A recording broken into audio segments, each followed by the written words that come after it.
اعوذ باللہ من الشیطان الرجیم، بسم اللہ الرحمن الرحیم۔ آج جو ہے ہم ایک نئی چیز ٹرائی کرتے ہیں کہ میں تھوڑے سے جو ترجمہ میں بتاتی ہوں تو ترجمے کے بعد میں ترجمے کو پکا کرنے کے لیے تھوڑے سے کویسچنز بناؤں گی اور اس کویسچنز کو میں پوچھوں گی، آپ لوگوں کو پریکٹس کرواؤں گی۔ میں یہاں پر کویسچن بھی ہے اسکرین پر، تو ان کو میں پوچھوں گی اور عربک میں زبان ان کا جواب نکالنا تفسیر میں سے قرآن کی آیت میں سے ان سوالوں کا جواب عربک میں پک کرنا سکھاؤں گی۔ پرپز یہ ہے کہ انشاءاللہ آپ لوگ جب قرآن کی آیت پڑھیں اور ورڈ ٹو ورڈ ترجمے کو یاد کریں تو یہ سوال جب ذہن میں آپ کے آئے تو آپ کو قرآن کی آیت کے وہ ٹکڑا سمجھ میں آئے کہ جہاں اس سوال کا جواب ہے۔ تو انشاءاللہ یہ پریکٹس ہے، اس کو انشاءاللہ غور سے دیکھیں تو اس سے ترجمہ یاد کرنے والوں کو فائدہ ہوگا، اور نہ بھی کریں تو انشاءاللہ اس میں اچھا ہی لگے گا انشاءاللہ۔ تو ہم شروع کرتے ہیں اور اس کے بعد تفسیر کریں گے۔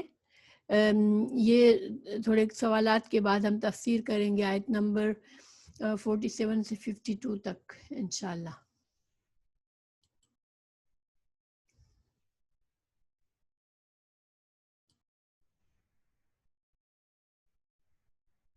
ٹھیک ہے، دیکھیے اب سوال نمبر 1 آیت 47 سے اللہ تعالیٰ نے بنی اسرائیل کو کون سی نعمت یاد دلائی؟ ٹھیک ہے، آیت نمبر 47 کو ہم دیکھتے ہیں۔ آیت نمبر 47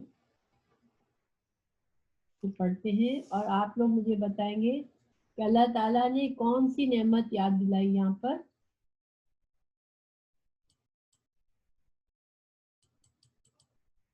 اس آیت کو پڑھیں۔ اعوذ باللہ من الشیطان الرجیم، یا بنی اسرائیل اذکروا نعمتی التی انعمت علیکم انی فضلتکم علی العالمین۔ یہاں پر جواب کیا ہوگا؟ اس سوال کا جواب کیا ہوگا؟ آپ لوگ یہ جو شیٹ ہے نا کویسچنز کی، وہ اپنے پاس پرنٹ کر کے رکھا کریں جب ہم یہ کلاس کریں تو، اور آپ یہاں پر مارک کر لیا کریں اپنے اس پر، اپنے شیٹ پر۔ دیکھیں یہاں پر اس کا جواب ہے اس سوال کا کہ یا بنی اسرائیل اذکروا نعمتی التی انعمت، اے بنی اسرائیل میری نعمت کو یاد کرو۔ کون سی نعمت؟ انی فضلتکم علی العالمین۔ یہ سوال نمبر 1 کا جواب ہے۔ ٹھیک ہے، یہ کلیئر ہے آپ لوگوں کے لیے؟ ذرا 1 ٹائپ کریں۔ سوال نمبر 1 کا جواب یہ ہے۔ ٹھیک ہے، اچھا سوال نمبر 2،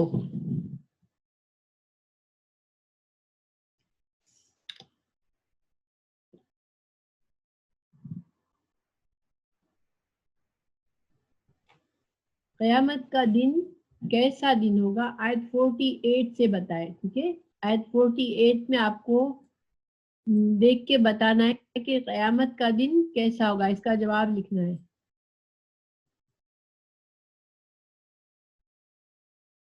الحمدللہ، اللہ تعالیٰ انشاءاللہ اس سے آپ کو بہت فائدہ ہوگا۔ کچھ دنوں میں آپ خود جواب کو ڈھونڈ لیا کریں گے اور ترجمہ بھی یاد ہو جائے گا۔ ٹھیک ہے، اب دیکھیے 48 آیت کو ہم پڑھتے ہیں۔ اعوذ باللہ من الشیطان الرجیم، واتقوا یوما، ڈرو اس در سے، اس دن سے، لا تجزی، اب ہمیں جواب دینا ہے کہ قیامت کے دن سے کیسے ڈرا رہے اللہ تعالیٰ، تو جواب ہمارا کہاں سے شروع ہوگا؟ یومن سے۔ ٹھیک ہے، یومن اس دن، وہ دن کیسا ہوگا؟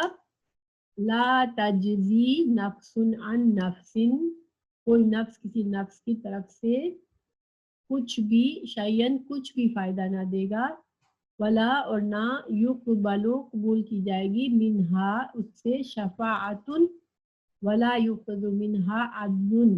یہ اتنا جواب ہے اس کا۔ ٹھیک ہے، اس سوال کا کتنا جواب ہے؟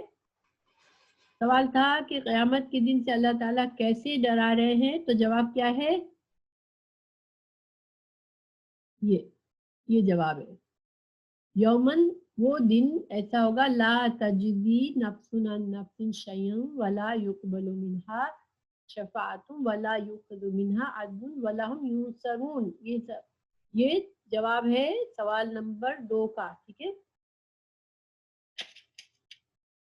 اوکے. سوال نمبر 3 ہے، آل فرعون بنی اسرائیل سے کیا سلوک کرتے تھے؟ آیت نمبر 49 میں جواب ڈھونڈنا ہے ہمیں. آیت نمبر 49 میں ہمیں بتانا ہے کہ آل فرعون بنی اسرائیل سے کیا سلوک کرتے تھے. تو دیکھیں اس کا جواب آپ لوگ بتا سکتے ہیں، کہاں سے شروع ہو رہا ہے؟ میں آیت پڑھتی ہوں. وَإِذْ نَجَّيْنَاكُمْ مِنْ آلِ فِرْعَوْنَ يَسُومُونَكُمْ سوء العذاب يذبحون ابناءكم ويستحيون نساءكم وفي ذلكم بلاء من ربكم عظیم. اب اس آیت میں اس سوال کا جواب آپ کیا دیں گے کہ آل فرعون بنی اسرائیل سے کیا سلوک کرتے تھے؟ تو آپ جواب یہاں سے دیں گے. ٹھیک ہے، یسومونکم سوء العذاب، وہ تکلیف دیتے تھے برے عذاب کی، یذبحون وہ خوب ذبح کرتے تھے، ابناءکم ویستحیون نساءکم. یہ جواب ہے سوال نمبر 3 کا. ٹھیک ہے، ماشاء اللہ سیدہ، ویری گڈ. یسومونا سے جواب شروع ہوگا. ٹھیک ہے، اچھا. سوال نمبر 4 ہے، آیت 50 میں اللہ تعالیٰ نے کیسے نجات دلائی بنی اسرائیل کو؟ اب دیکھیں آیت 50 کو ہم دیکھتے ہیں اور میں پڑھتی ہوں. وَإِذْ فَرَقْنَا بِكُمُ الْبَحْرَ فَأَنْجَيْنَاكُمْ وَأَغْرَقْنَا آلَ فِرْعَوْنَ وَأَنْتُمْ تَنظُرُونَ. اب اس سوال کا جواب کہ اللہ تعالیٰ نے کیسے نجات دلائی بنی اسرائیل کو، تو جواب کہاں سے شروع ہوگا؟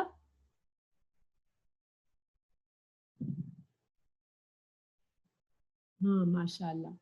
فرقنا بكم البحر فانجیناکم واغرقنا آل فرعون، ہم نے پھاڑ دیا تمہارے لیے سمندر کو اور نجات دی تم کو اور غرق کر دیا آل فرعون کو. ٹھیک ہے، یہ اس کا جواب ہے، جواب نمبر 4. اب دیکھیں سوال نمبر 5 ہے، موسیٰ علیہ السلام سے کتنی راتوں کا وعدہ لیا اللہ نے اور بنی اسرائیل نے کیا کیا ان کے جانے کے بعد؟ یہ آیت نمبر 51 میں ہمیں دیکھنا ہے. پہلی 2 باتیں بتانی ہیں کہ کتنے دنوں کتنی راتوں کا وعدہ لیا اللہ نے اور بنی اسرائیل نے کیا کیا ان کے جانے کے بعد. اس کا جواب کہاں سے شروع ہوگا؟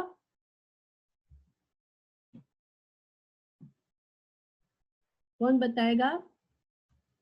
وَإِذْ وَعَدْنَا، ماشاء اللہ، اربعین لیلتن، یہ ایک جواب ہے. اربعین لیلتن یہ پہلا اس کا جواب، اور دوسرا جواب ثم اتخذتم العجل من بعدہ. ٹھیک ہے، یہ دوسرا جواب. ثم اتخذتم العجل من بعدہ، اور تم نے اس کے بعد بچڑے کو معبود بنا لیا. ٹھیک ہے، تو یہ دوسرا جواب. صحیح، تو یہ دونوں کون سے سوال کے جواب ہیں؟ سوال نمبر 5 کے. ٹھیک ہے، اچھا. نمبر 6، اللہ تعالیٰ نے بنی اسرائیل کو شرک کے گناہ سے معاف فرمایا تاکہ بنی اسرائیل، اب آپ کو خالی جگہ پر کرنی ہے کہ بنی اسرائیل کیا کریں. کیوں اللہ تعالیٰ نے شرک جیسے گناہ سے معاف فرمایا تاکہ بنی اسرائیل کیا کریں؟ آیت نمبر 52 کو ہمیں دیکھنا ہوگا جواب کے لیے. اوکے، دیکھیں 52 ہے، ثم عفونا عنکم من بعد ذلک لعلکم تشکرون. اب میرے سوال کا جواب خالی جگہ میں ہم کیا ڈالیں گے کہ اللہ تعالیٰ نے بنی اسرائیل کو شرک کے گناہ سے معاف فرمایا تاکہ بنی اسرائیل، اب فلنگ دا بلینک آپ کیا لکھیں گے؟ تاکہ بنی اسرائیل کیا کریں؟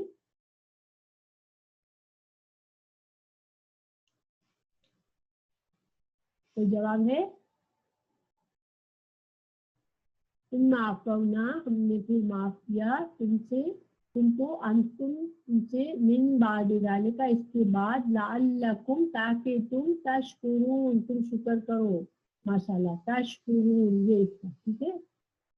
الحمدللہ یہ اس کا جواب ہے. لعلکم تشکرون یہ خالی جواب ہے تاکہ بنی اسرائیل تشکرون تم شکر کرو. ٹھیک ہے. یہ جواب نمبر ہمارا تھا 6. تو الحمدللہ ہمارے سوالات پورے ہو گئے. اب آپ کو کیا کرنا ہے کہ میں نے آپ کو سوالات کی شیٹ دوالی تاکہ آپ کو فائدہ ہو. تو اب تھوڑی سی ہم مختصر کی تفسیر کر لیتے ہیں انشاءاللہ. آج تھوڑا ٹائم اوور ہو گیا ہمارا لیکن کوئی بات نہیں کیونکہ ہم نے ٹائم ویسے کم کر دیا ہے کلاس کا تو انشاءاللہ ہمیں پرابلم نہیں ہوگا. اچھا تفسیر کے لیے یہ والی شیٹ میں نے آپ لوگوں کو میل کی ہے ٹھیک ہے سیم ہم اسی کو پڑھ رہے ہیں. اس میں سے کچھ چیزیں صرف میں آپ کو سمجھاؤں گی 1-2 چھوٹی چھوٹی چیزیں باقی ہماری مختصر تفسیر ہوگی انشاءاللہ. اعوذ باللہ من الشیطان الرجیم بسم اللہ الرحمن الرحیم. یا بنی اسرائیل اذکروا نعمتی التی انعمت علیکم انی فضلتکم علی العالمین. اوکے. اے بنی اسرائیل میری نعمت کو یاد کرو جو میں نے تمہیں دی اور یہ کہ میں نے تمہیں سارے جہان والوں پر فضیلت دی. ٹھیک ہے. اب اس کا خلاصہ کیا ہے. اللہ تعالیٰ نے یہاں پر نعمت دوبارہ یاد دلائی ہے. تو دوبارہ یاد کیوں دلائی ہے اللہ تعالیٰ نے نعمت. دیکھیں ہم نے پیچھے بھی پڑھی تھی نا ہم نے آیت 40 میں یا بنی اسرائیل اذکروا نعمتی التی انعمت علیکم. یہاں پر دوبارہ اللہ تعالیٰ نے نعمت کیوں یاد دلائی ہے. تو یہاں پر اصل میں کیا مقصد ہے کہ پچھلی آیاتوں میں آپ نے جیسے پڑھا کہ اللہ تعالیٰ نے دعوت دی بنی اسرائیل کو مسلمان ہونے کی دعوت دی. قرآن اور نبی صلی اللہ علیہ وسلم پر ایمان لانے کی دعوت دی. ان کو نماز پڑھنے کو کہا. ان کو زکوٰۃ ادا کرنے کو کہا.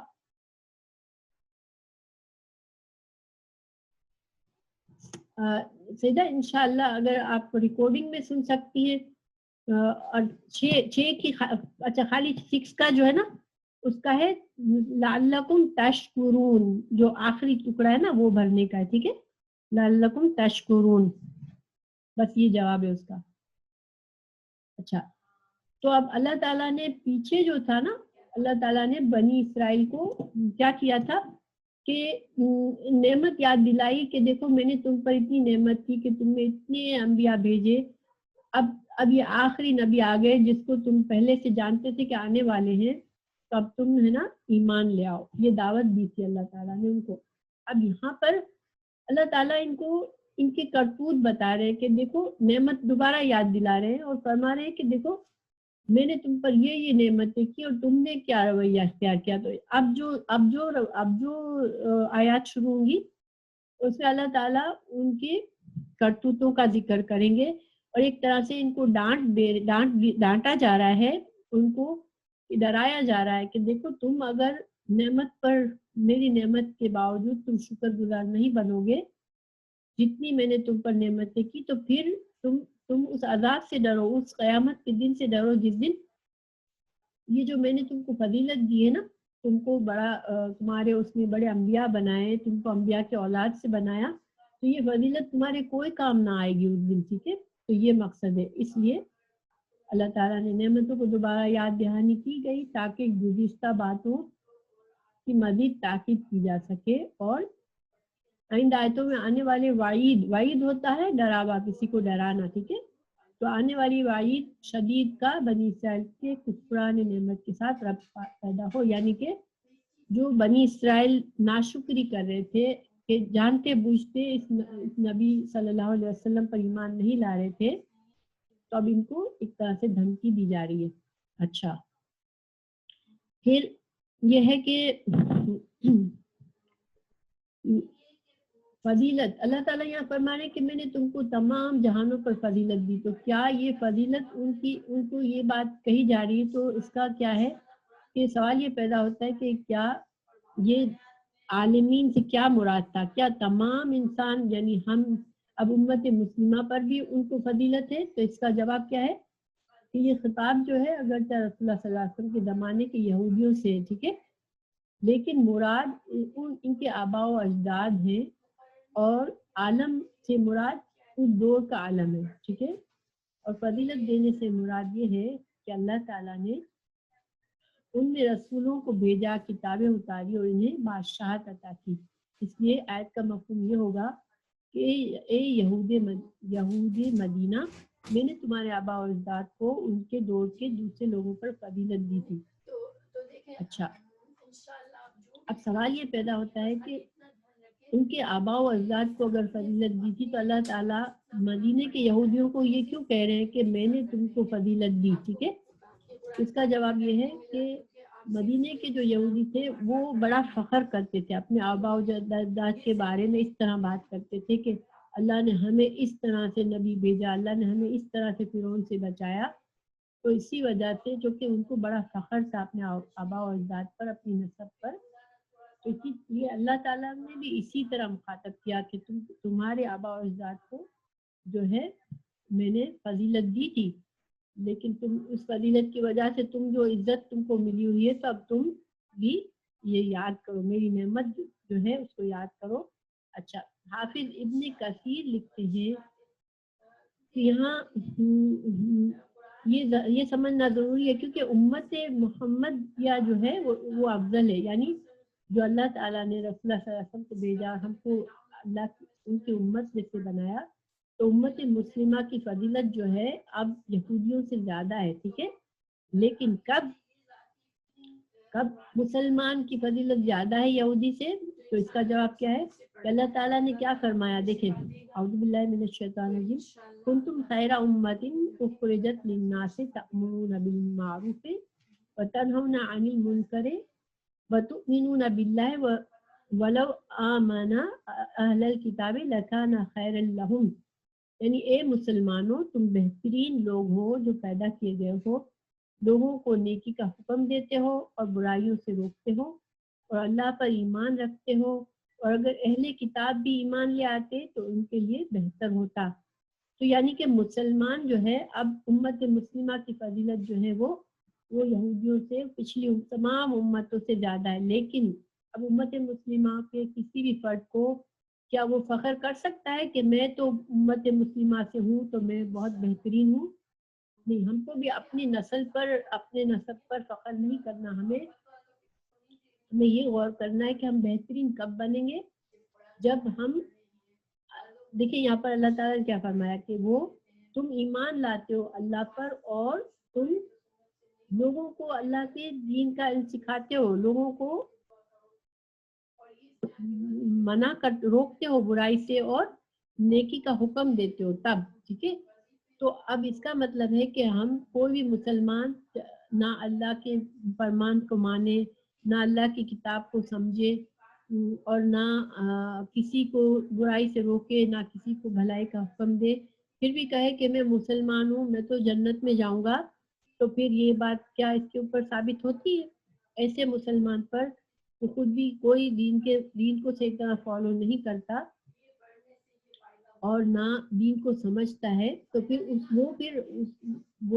اس پر یہ بات اللہ کی ثابت نہیں ہوتی. پھر یہاں بھی یہ سوچنے کی بات ہے. ٹھیک ہے، تو اللہ تعالیٰ جب کسی قوم کے اوپر فضل کرتے ہیں تو کیا فضل ہوتا ہے اللہ کا کہ اللہ اس قوم کے اندر نبی بھیجتا ہے، اور جب انبیاء کے تعلیمات کو لوگ سیکھتے ہیں، اس پر عمل کرتے ہیں، اس کو دوسرے تک پہنچاتے ہیں، تو یہ ذمہ داری ہوتی ہے اس فضیلت کے ساتھ کہ اللہ نے تم کو فضیلت دی تو اب تم دوسرے لوگوں کو بھی یہ میسج پہنچاؤ. ٹھیک ہے، اور دین کا علم سیکھو.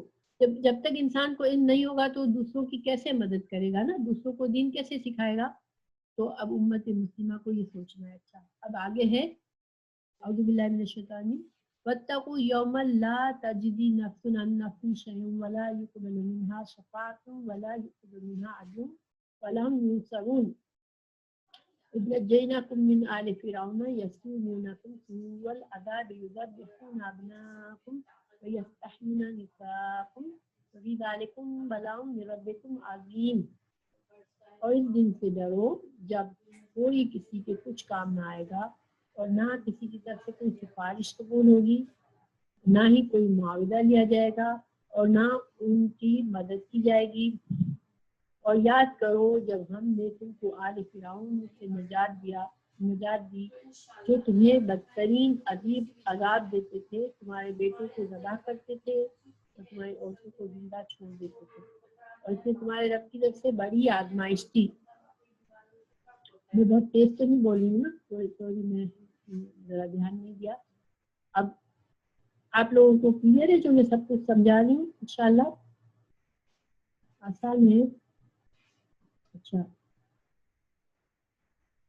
اب یہاں اللہ تعالیٰ بنی اسرائیل کو قیامت کے دن سے ڈرایا ہے اللہ تعالیٰ نے کہ اگر تم لوگ میرے رسول اور اس پر نازل کردہ کتاب پر ایمان نہ لائے اور اسی حال میں قیامت کے دن تمہارا سامنا ہوا تو نہ کوئی رشتہ دار اس دن کام آئے گا، نہ کسی کی سفارش ہوگی، نہ کسی کی سفارش، نہ ہی عذاب سے جان بر ہونے کے لیے کوئی معاوضہ یا رشوت بھی قبول کی جائے گی، اور نہ کوئی تمہاری مدد کے لیے آئے گا۔ ہر تعلق، ہر رشتہ داری اور ہر سفارش بیکار ثابت ہوگی۔ اس دن فیصلہ صرف اللہ کے اختیار میں ہوگا، اور بروں کو ان کی برائی اور اچھوں کو ان کی اچھائی کا 10 گنا بدلہ ملے گا۔ ٹھیک ہے، تو یہاں پر دیکھیے اللہ تعالیٰ نے فرمایا کہ کوئی شفاعت نہیں ہوگی اس دن۔ ٹھیک ہے، یہ بنی اسرائیل سے کہا جا رہا ہے۔ تو اللہ کی قیامت کے دن کسی کو شفاعت کب نہیں ملے گی؟ جب وہ مسلمان، جب ایمان لانے والا نہیں ہوگا۔ لیکن اگر وہ اللہ پر ایمان لاتا ہے اور شرک نہیں کرتا تو اس کو شفاعت ملے گی۔ ٹھیک ہے، دیکھیے آیت میں شفاعت کی نفی کافروں کے لیے کی گئی ہے، جیسا کہ اللہ نے دوسری جگہ فرمایا کہ فما تنفعہم شفاعت الشافعین، یعنی کافروں کو کسی کی شفاعت کام نہ دے گی۔ اور جہنمی کہیں گے فما لنا من شافعین، تو جہنمی کہیں گے کہ کیا یعنی ہماری شفاعت کرنے والا کوئی نہیں۔ ٹھیک ہے، لیکن مومنوں کے لیے رسول اللہ صلی اللہ علیہ وسلم کی شفاعت ثابت ہے، اور یہی اہل سنت اور جماعت کا عقیدہ ہے اور قرآن و سنت میں سے ہے۔ ٹھیک ہے، لیکن مومن ظاہری بات ہے کہ رسول اللہ صلی اللہ علیہ وسلم کی تعلیمات پر ایمان لانے والا پر عمل کرنے والا ہوگا اور اللہ کو اکیلا واحد جاننے والا ہوگا، تو اس کو شفاعت ملے گی۔ ٹھیک ہے انشاءاللہ، اللہ تعالیٰ ہمیں ان لوگوں میں سے بنائے، آمین۔ تو اب آگے دیکھتے ہیں بنی اسرائیل جو ہے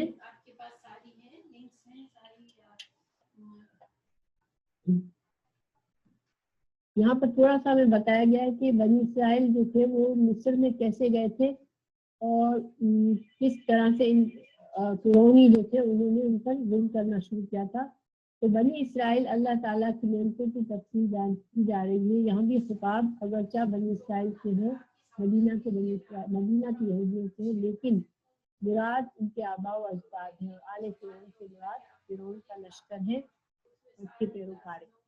اس آیت کے تاریخی منظر یہ ہے کہ حضرت یوسف علیہ السلام نے کنعان سے اپنے والدین، بھائیوں اور تمام رشتہ داروں کو مصر میں بلا لیا، تو انہیں بادشاہ مصر کے حکم سے درخت زمین دی گئی اور ان میں کثرت اولاد ہونے لگی۔ یوسف علیہ السلام اور عزیز مصر کے انتقال کے بعد ان کی وقت تو گھٹ گئی، لیکن افزائش نسل ہوتی رہی۔ تو یعنی کہ حضرت مصر میں بنی اسرائیل کیسے گئے تھے؟ تو جب حضرت یوسف علیہ السلام کو اللہ نے وہاں پر عہدہ دیا بڑا، تو پھر وہ وہاں گئے تھے۔ لیکن بنی اسرائیل جو تھے جب ان کی بہت حضرت یوسف علیہ السلام کا انتقال ہو گیا اور بنی اسرائیل کی بہت زیادہ کثرت ہو گئی، تو فرعونی ان سے ڈرنے لگے اور بادشاہ کو یہ ڈر پیدا ہوا کہ کہیں یہ میری حکومت پر قبضہ نہ کر لے۔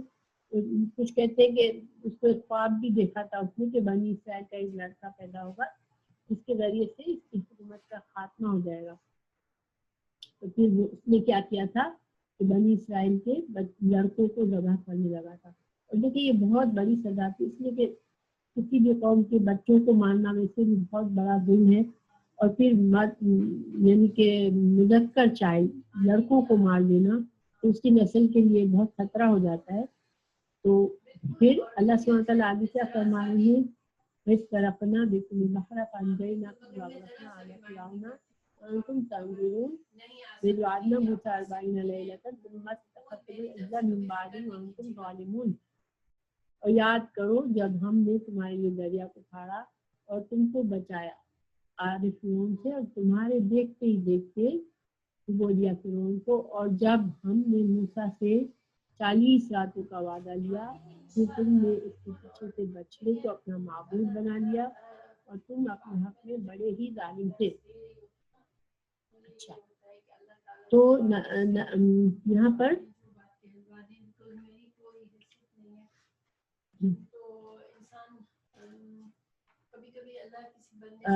نجات دینے کی تفصیل بیان کی جا رہی ہے کہ موسیٰ علیہ السلام نے جو اللہ تعالیٰ کے حکم سے بحر قلزم میں جب موسیٰ علیہ السلام یہودیوں کو لے کے نکلے تو بحر قلزم تک پہنچے، پھر اللہ کے حکم سے عصا مارا تو پانی سے درست ہو گئی. آپ سب کو ماشاءاللہ پتہ ہے یہ چیزیں. بہرحال پھر بنی اسرائیل نکل گئے، لیکن فرعون کا جو لشکر تھا وہ غرق ہو گیا. تو ابن عباس رضی اللہ عنہ کی روایت ہے کہ رسول اللہ صلی اللہ علیہ وسلم جب مدینہ آئے تو دیکھا کہ یہودی محرم کی 10 تاریخ کو روزہ رکھتے تھے. آپ صلی اللہ علیہ وسلم نے پوچھا کہ کیسا روزہ رکھتے ہیں؟ انہوں نے کہا کہ آج ہی کے دن اللہ نے موسیٰ علیہ السلام کو اور بنی اسرائیل کو ان کے دشمنوں سے نجات دی تھی، اس لیے موسیٰ نے اللہ کے شکر کے طور پر روزہ رکھا تھا. تو رسول اللہ صلی اللہ علیہ وسلم نے فرمایا کہ موسیٰ علیہ السلام کا تم سے زیادہ حقدار میں ہوں. پھر رسول اللہ صلی اللہ علیہ وسلم نے روزہ رکھا اور روزہ رکھنے کا حکم دیا، یعنی کہ یہ جو ہم 10 محرم کا روزہ رکھتے ہیں وہ انہی کے یاد میں رکھتے تھے کہ اللہ رسول اللہ صلی اللہ علیہ وسلم نے خود بھی رکھا اور ہم کو بھی حکم دیا. یہ نفلی روزہ ہے، ٹھیک ہے. اچھا، پھر آگے آئے تھے ثم عفونا عنکم من بعد ذلک لعلکم تشکرون، ہم نے اس کے بعد تمہیں معاف کر دیا اور شاید کہ تم شکر گزار بنو. تو فرعون اور اس کے پیروکاروں کی ہلاکت کے بعد اللہ تعالیٰ نے موسیٰ علیہ السلام کو جبل طور پر تورات عطا کرنے کے لیے بلایا اور موسیٰ علیہ السلام وہاں 40 دن تک 40 رات اور دن رہے.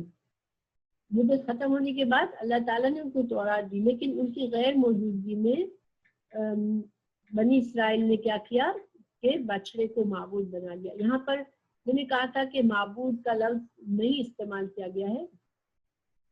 اللہ تعالیٰ ان کے اس شرک سے بہت ناراض ہوئے تھے اور اللہ تعالیٰ نے اس لفظ کو ہی استعمال نہیں کیا کہ تم نے بچڑے کی عبادت شروع کی تھی، خالی اتنا کہا کہ تم نے بچڑے کو بنا لیا تھا. ٹھیک ہے. اچھا، عفونا جو ہوتی ہے اللہ تعالیٰ نے اتنے بڑے ظلم کے بعد بھی ان کو شرک جو ہے ایسا ظلم ہے کہ حدیث ہے کہ اللہ تعالیٰ سارے گناہ معاف کر دیتا ہے لیکن شرک کا گناہ نہیں معاف فرماتے. لیکن بنی اسرائیل کو یہ گناہ بھی معاف کر دیا تاکہ وہ شکر کرے. اب شکر سے کیا مطلب تھا کہ جب رسول اللہ صلی اللہ علیہ وسلم آئے تو یہ جو ان کو وہ انتظار کر رہے تھے جس نبی کی، جب وہ نبی آ جائے تو پھر وہ اللہ کی اس نعمت پر شکر کریں اور اس نبی کو مان لیں، لیکن انہوں نے نہیں کیا تھا. تو اللہ تعالیٰ کو یاد دلا رہے ہیں کہ تم کو میں نے اتنا بڑا گناہ معاف کیا کہ اس امید پر کہ تم شکر کرو گے اور رسول اللہ صلی اللہ علیہ وسلم کے ساتھ ان کے اوپر ایمان لاؤ گے. ٹھیک ہے. الحمدللہ ہماری تفسیر مکمل ہوئی. ایک دو چھوٹے چھوٹے سوالات تفسیر کے میں آپ کو بتاتی ہوں جو ہم نے آج کے لیسن میں پڑھے ہیں، جو آپ لوگ غور کر سکتے ہیں جس پر انشاءاللہ. اور یہ سوالات گروپ میں انشاءاللہ آپ سے پوچھے جائیں گے. ٹھیک ہے. تو سوال ہے کہ اللہ تعالیٰ نے 47 آیت میں دوبارہ اپنی نعمت کی یاد دلائی، تو جس کا جواب کیا تھا کہ اب پہلے اللہ نے ان کو دعوت دین دی اور اب ان کو ان کی کرتوت یاد دلا کے ان کو ڈرایا جا رہا ہے تاکہ وہ ایمان لے آئے. اچھا، پھر سوال نمبر 2 ہے کیا بنی اسرائیل کو اللہ تعالیٰ نے اگلی پچھلی تمام قوموں پر فضیلت دی تھی؟ کہ اللہ تعالیٰ نے فرمایا کہ میں نے تم کو تمام جہانوں پر فضیلت دی. اس کا جواب یہ ہے کہ نہیں، اس زمانے کے جو بنی اسرائیل تھے ان کو ان کے زمانے میں سب لوگوں پر فضیلت تھی، مگر امت مسلمہ پر ان کو فضیلت نہیں ہوتی تھے. اچھا، سوال نمبر 3 ہے قیامت کے دن کیسا ہے؟ تو اس کی جواب جو ہے آیت 48 میں ہے کہ کوئی کسی کی شفاعت نہ کر سکے گا، کوئی بدلہ نہ دیا جائے گا، کوئی مدد نہیں ہوگی. ٹھیک ہے. پھر آیت 50 میں اللہ تعالیٰ نے فرمایا جب کافروں کو ہم نے ڈبو دیا تو تم دیکھ رہے تھے. تو کیا مدینہ کے یہودی وہاں موجود تھے؟ کیونکہ خطاب تو مدینہ کے یہودیوں سے ہو رہا ہے اور اللہ تعالیٰ فرما رہے ہیں کہ تم دیکھ رہے تھے. تو اس کا جواب یہ ہے کہ چونکہ وہ اپنے نسب پر بہت فخر کرتے تھے اور وہ ہمیشہ ایسے ہی کہتے تھے کہ ہم کو اللہ تعالیٰ نے ہمارے لیے اس طرح سے ہمارے لیے سمندر کو پھاڑ دیا اور ہم اس طرح سے نکل گئے. وہ یہ نہیں کہتے تھے کہ ہمارے آبا و اجداد اس طرح نکلے. تو اللہ تعالیٰ نے اس وجہ سے ان کو بھی اسی طرح سے مخاطب کیا کہ تم دیکھ رہے تھے اور بھول رہا تھا. ٹھیک ہے. پھر لفظ ظلم کے کیا معنی ہے؟ اللہ تعالیٰ نے بنی اسرائیل کا کوئی ظالم کیوں کہا؟ کیونکہ لفظ ظلم جو ہوتا ہے نا، ظلم کا مطلب ہوتا ہے کہ کسی کو حق نہ دینا، اس کا جو اس کا حق بنتا ہے وہ کسی اور کو دے دینا. تو چونکہ اللہ کا حق ہے صرف اس کی عبادت کی جائے، لیکن بنی اسرائیل نے وہ حق بچڑے کو دے دیا اور بچڑے کی عبادت کی، بچڑے کو معبود بنایا. تو اس وجہ سے شرک جو ہے نا قرآن میں کہ شرک جو ہے وہ ظلم عظیم ہے. ٹھیک ہے. سب سے بڑا ظلم ہے کہ اللہ کا حق ہے کہ اللہ کی عبادت کی جائے، اور اگر کوئی اللہ کے ساتھ شریک کرتا ہے، کسی اور کی عبادت کرتا ہے تو وہ بہت بڑا ظلم کرتا ہے. تو انشاءاللہ آئی ہوپ کہ آپ لوگوں کو کچھ فائدہ ہوا ہوگا، آپ لوگوں سے سنا ہوگا. خاموشی ہے، مجھے نہیں پتا کہ آپ لوگ ہیں یا